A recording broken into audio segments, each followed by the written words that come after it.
Bonjour à toutes. Commencer par le mot de circonstance. À l'occasion de la célébration de la Journée internationale des droits de la femme, édition 2026 organisée au sein du gouvernorat de Centrale. Comme nous le savons, partant du 8 mars, journée phare, les activités relatives à la Journée internationale des droits de la femme s'étalent sur tout le mois de mars et les différents groupes de femmes peuvent choisir le jour qui leur convient pour leur commémoration. Nous avons choisi cette journée comme notre moment privilégié pour commémorer notre engagement en faveur de l'égalité, de la justice et de la promotion des droits des femmes et des filles. Le thème international retenu cette année est droit, justice et action pour toutes les femmes et filles. Au niveau national, la RDC l'a concrétisé par les sous-thèmes autonomisation durable des femmes et des filles. Ces thèmes nous interpellent toute la communauté, hommes et femmes. Ces thèmes nous rappellent également que l'égalité des genres n'est pas seulement un idéal, mais une responsabilité collective qui exige des actions concrètes et continues. Vive les femmes! Vive les femmes! Vive les femmes!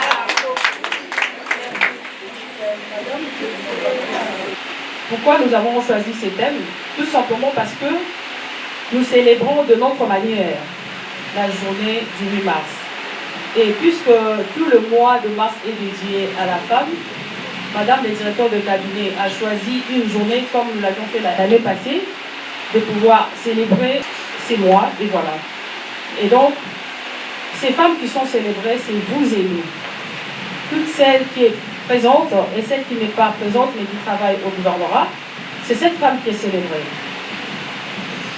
Nous allons poursuivre avec Maman Jolie Mbengi, qui va intervenir sur les colonisations de la femme et de la jeune fille à travers la mobilisation des ressources selon la règle 50-30-20. C'est une approche pratique pour une question financière efficace.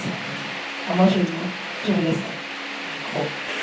Logique 50 bar 30 bar 20. Pourquoi parler de ça, de ces principes ou de ces théories? Nous sommes tous, il y a des hommes ici, nous sommes tous des travailleurs, tout ça là-bas. Et à la fin du mois, nous mobilisons pour foutre ce salaire, c'est ça, non? Alors nous allons voir comment, avec notre salaire, parce que Maître Fanny venait de parler de l'entrepreneuriat. C'est vrai qu'on s'est dit, pour entreprendre, il faut de l'argent. Soit il faut solliciter un prêt quelque part, il faut solliciter un crédit à la banque. Or, nous pouvons entreprendre avec le peu qu'on nous paye comme salaire. Aucun moins. Salaire na biso tozwaka wana, tokoki mpe kosalela ngo na salaire wana. Tofuti ndaku, tosombi bilamba, tosombi biloko ya kolia, mais tozwi paye pour épargner, tout comme pour entreprendre. C'est ce qu'on va voir selon la règle 50-30-20. Alors pour commencer, normalement, à partir déjà de nos traditions, la femme était cantonnée à la cuisine. On disait que non, la place de la femme c'est à la cuisine, la femme doit travailler à la maison, elle doit s'occuper des enfants, elle doit faire la lessive, faire la vaisselle. Bref, la femme était comme si c'était elle qui était, elle était considérée comme la servante du ménage. Or, déjà de par la création, Dieu a mis à la femme des potentialités.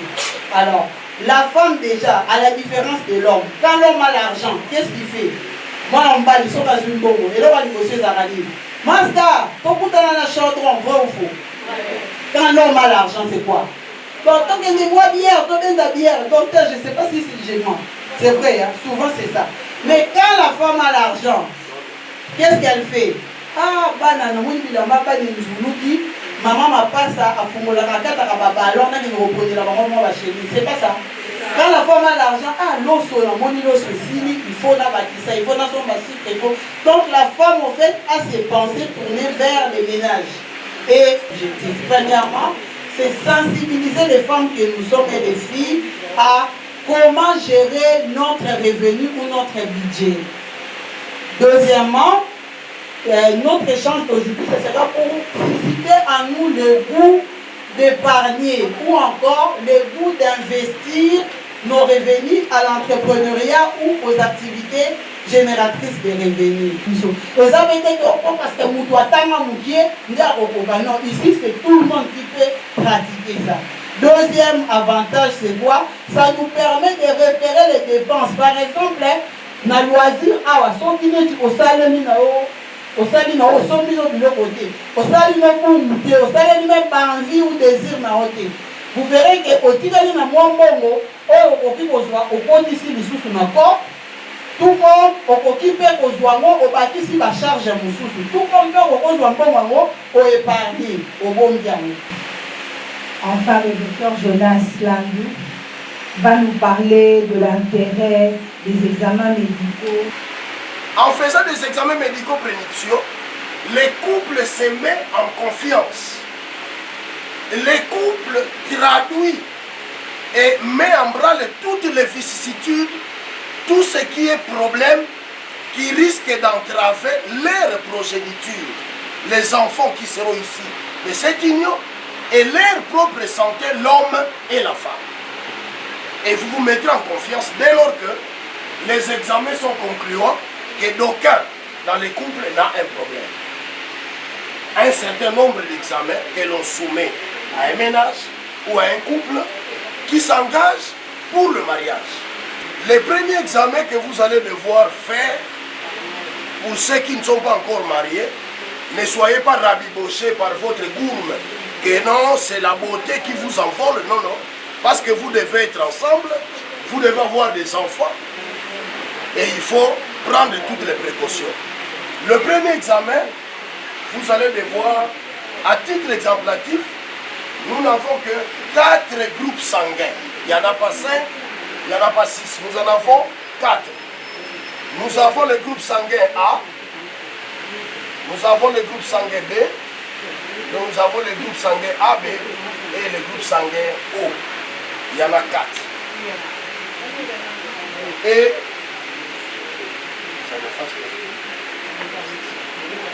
nous avons 4 groupes sanguins.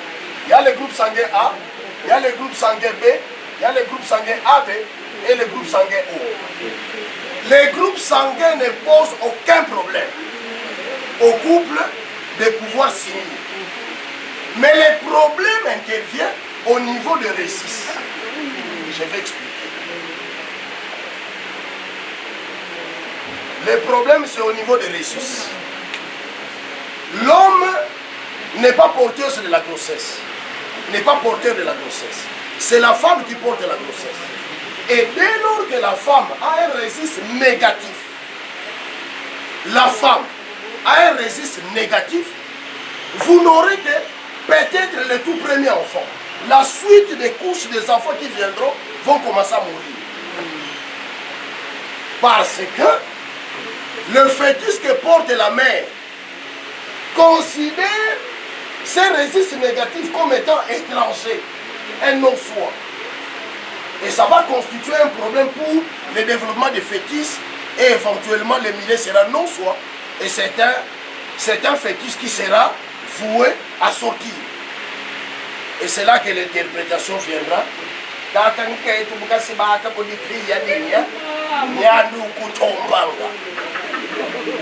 Alors que c'est un problème scientifique, immunologique, que l'on peut être capable d'arrêter si avant votre mariage, vous vous êtes soumis aux examens médicaux prénuptiaux. Vive les femmes! Vive les femmes! Vive les femmes! Vive les femmes! Vive les femmes! Vive les femmes! Vive les femmes! Vive les femmes!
il s'agit de la femme.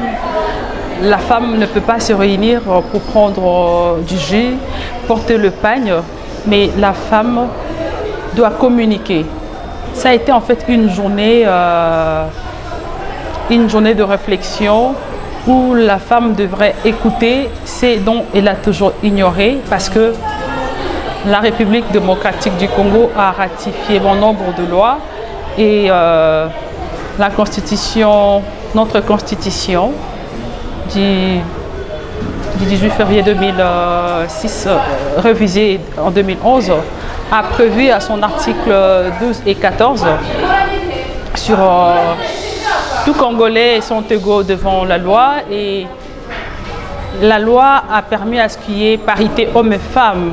Et par rapport à ça, il fallait conscientiser la femme, il fallait interpeller la femme, il fallait expliquer à la femme l'historique même de cette journée, de ces combats qui nous amènent aujourd'hui à réfléchir autour de droits de femmes.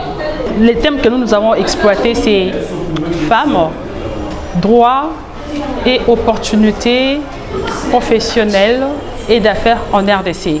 Ce thème nous a permis de l'exploiter, afin d'aider la femme à comprendre quels sont ses droits, d'où viennent ces droits, qui sont ceux qui ont milité pour que ces droits soient effectifs aujourd'hui, qui ont été le premier pionnier à mener ces combats pour que ce combat soit profitable à toutes les femmes du monde. Et par rapport à ça, nous avons épinglé sur tout ce point l'historique, la continuité, l'effectivité, l'applicabilité même de cette loi. Et nous sommes rentrés en RDC pour expliquer que la Constitution a prévu 5 piliers sur l'article 14. Et ces différents 5 points ont été abordés pour expliquer réellement le combat de la femme. Et voilà que les Américains, les Européens, les Africains, tous s'est approprié de ces combats. Aujourd'hui, la femme est célébrée. Et donc, lorsqu'on est en train de promouvoir le droit de femme, c'est pour rendre le monde beaucoup plus meilleur. Parce que la femme a une responsabilité. Nous disons la femme, c'est elle qui donne la vie. La femme donne la vie. La femme, c'est elle qui tient même la société. Et par rapport à cette responsabilité, il fallait essayer un peu d'exploiter et faire comprendre à la femme que dans ces thèmes que nous avons pu exploiter, qu'elle sache qu'au-delà d'être professionnelle, elle doit être aussi cette femme entrepreneuriale, c'est-à-dire elle doit entreprendre. Et pour entreprendre, il y a beaucoup d'opportunités autour de nous, autour d'elle, autour de cette femme au niveau de la République démocratique du Congo. Il fallait lui expliquer. Parce qu'on dit, si vous voulez cacher aux Congolais quelque chose, il faudrait le mettre par écrit. Et donc, ces différentes lois, notamment la loi numéro 013/15 du 1er août 2015, cette loi de la parité homme-femme, cette loi a beaucoup favorisé la femme, même entreprendre. Et au niveau économique, au niveau minier, beaucoup de choses à faire. Et surtout qu'à ce jour, avec le programme de la République démocratique du Congo qui favorise l'entrepreneuriat de la femme, c'est-à-dire le COPA et le projet Transform, c'est des projets qui financent tous les Congolais en général, mais la femme en particulier. Et lorsque les femmes postulent en grand nombre, ces femmes sont soutenues par la République. Et elles obtiennent un soutien total qui permet à la femme de transformer, de créer, d'accéder dans